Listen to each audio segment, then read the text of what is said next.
As you know, former and current NASCAR drivers also are at risk, and he, as in Jeff Bodine, have friends who can't talk right. You know, Bobby Allison suffers from memory loss from the wreck he had in Pocono and the subsequent multiple concussions that he had racing. And his video, the picture that's here, that's what's left of Jeff Bodine's truck at Daytona in 2000. Ernie Irvan, big crash, and how he walked away from this is amazing. And all the NASCAR safety features did their job that day in 2000. The seat wasn't like the seats of today, but however you see, he's still in his seat when you look at that picture. When Ernie Irvan, like I said, had some head trauma in Michigan. There's Jeff Bodine. Now he makes the bobsleds for the Olympic team in conjunction with Whelen. That's what was left of the truck after it was back at the shop. Stephen Park was injured at Dover, and he was out of action for quite some time from a broadside hit on the yellow where he was adjusting his belts. And I know Steve Park, I've spoken to him, and I know, and this is in no disrespect to Stephen Park, that Stephen Park that I spoke to in the morning was not the same one I spoke to in the afternoon. His speech was blurred. His eyes were not as focused. You know, you can only take so many shots to the head. And the France family, according to Forbes magazine, is worth about $5 billion. I think it's time that NASCAR took some of those parts of the billions and maybe did some studies on this. Take a look at, and it's hard to compare, you know, look at somebody's brain today with nothing to compare it to, but there's a lot of young guys and a lot of young kids in this sport. Let's do a brain scan now, and then let's look at that same brain in 5 years. Let's look at Dale Earnhardt Jr.'s brain in the scan, who Dale is leaving the sport. He missed more than half a season due to concussions. Think about these guys. Think about, you know, your head is banging. Yeah, the roll cage is padded, and the seats today, your head, but you know what? Your brain is sitting there kind of on top of a stem, encased in your skull, but kind of floating in a fluid. And think about doing this for 5 hours. Your brain is bouncing. And every time you go into the corner, it's going this way. Every time you get a little bump, and it's hitting, even now with the side, it's still hitting. You know, for 4 hours at 200 miles an hour. And then you have a wreck. And you go into the fence, and the car comes. See, it's not the hit that hurt you. It's that sudden stop. And the way the cars are built, they do crumble up. Some of the energy is absorbed. But when your car's going 180 and comes to a sudden stop, for a brief moment, your internal organs, including your brain, are still going 180. And even though you're strapped in, everything is going to go forward, the path of least resistance. I think Mr. Bodine has a good, valid point here. I'm going to follow up with him and see what we could find out and see what we could do. I know I got multiple concussions while racing at my local bull ring. One that was so bad that I don't remember loading up and going home. I do know that when I did get home, the first thing I remember was my chiropractor, Dr. Michael Kirschbaum, who passed away from stomach cancer, was in my living room working on my neck. And he said, you know, dude, there's just so many shots to the head you can take.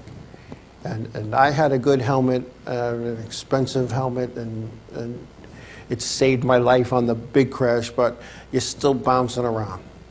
Something to think about. Anyway, we're going to take a break. When we come back, we'll talk about the Formula One Grand Prix that was in Abu Dhabi, and just some of the things that are coming up on our show and in racing when we come back.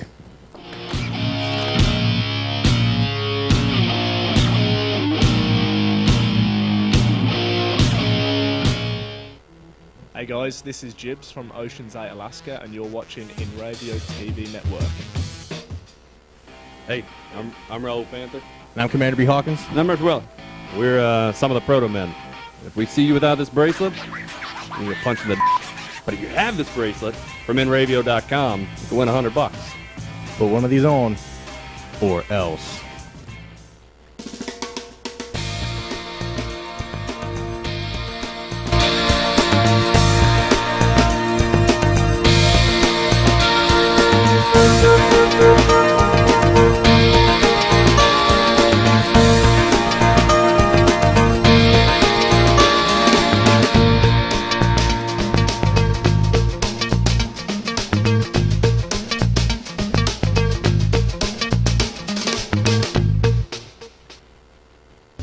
What's up, guys? This is Assuming We Survive, and you're watching Inravio TV Network.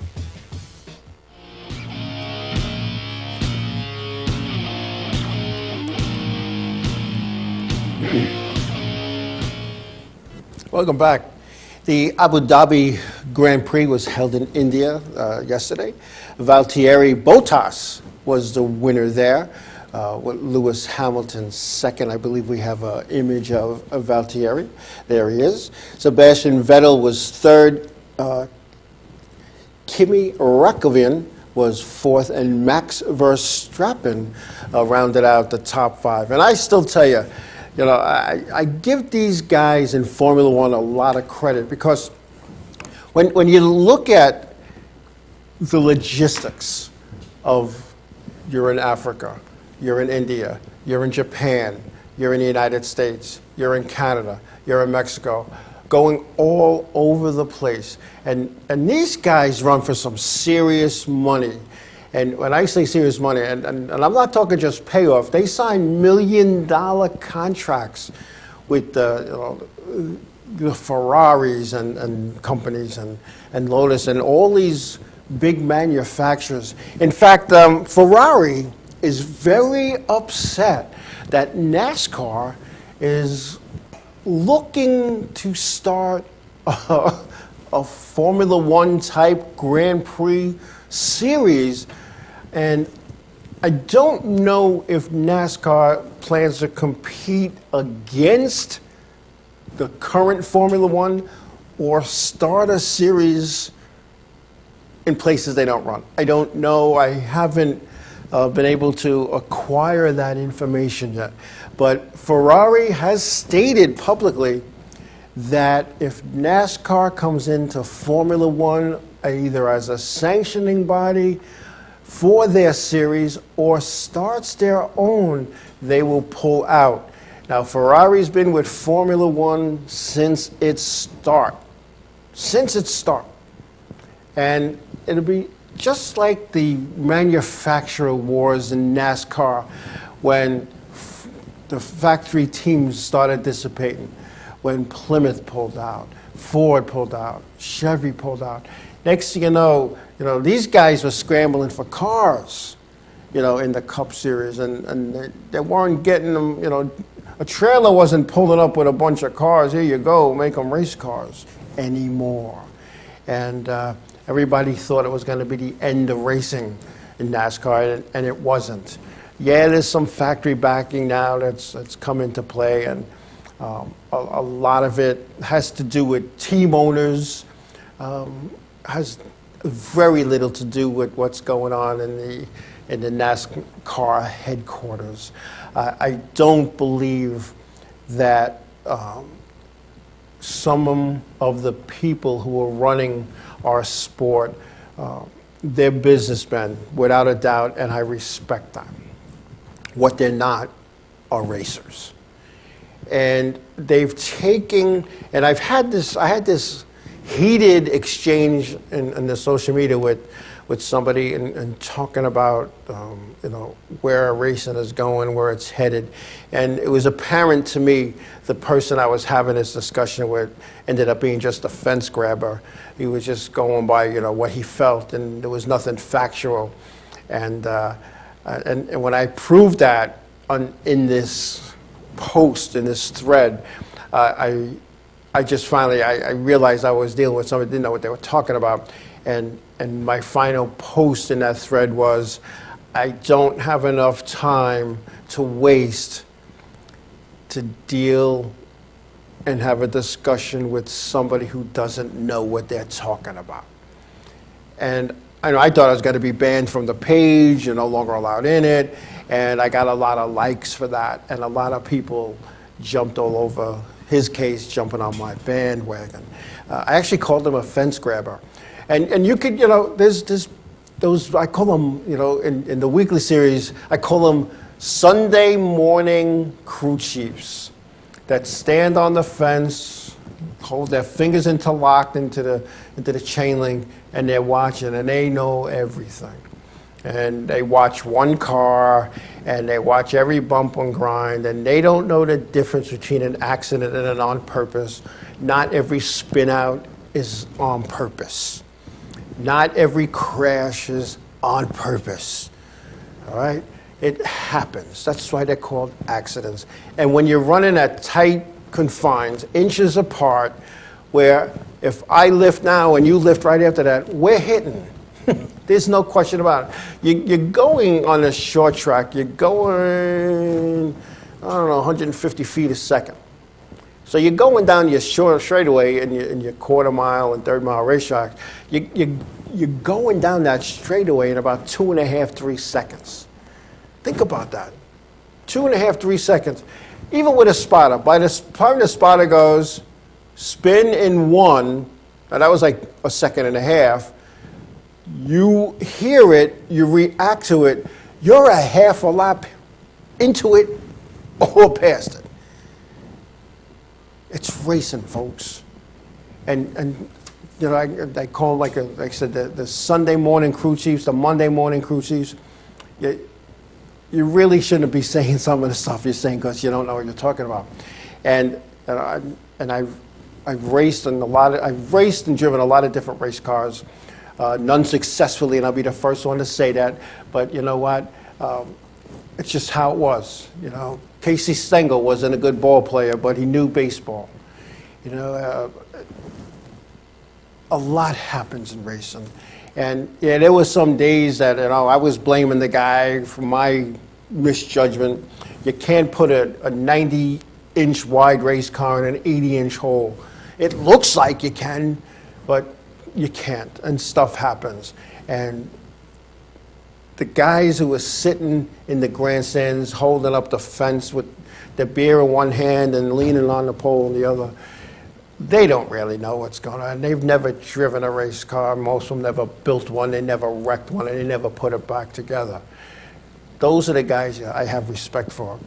And in this Formula One deal, I know these guys aren't wrecking them and putting it back together, nor are they building them. They're coming out of the factory. They're coming out of the Ferrari factory and the Mercedes factories. And the motors are supplied by Honda and putting out all kinds of horsepower. So my hat's off to those guys. I don't know how they do it.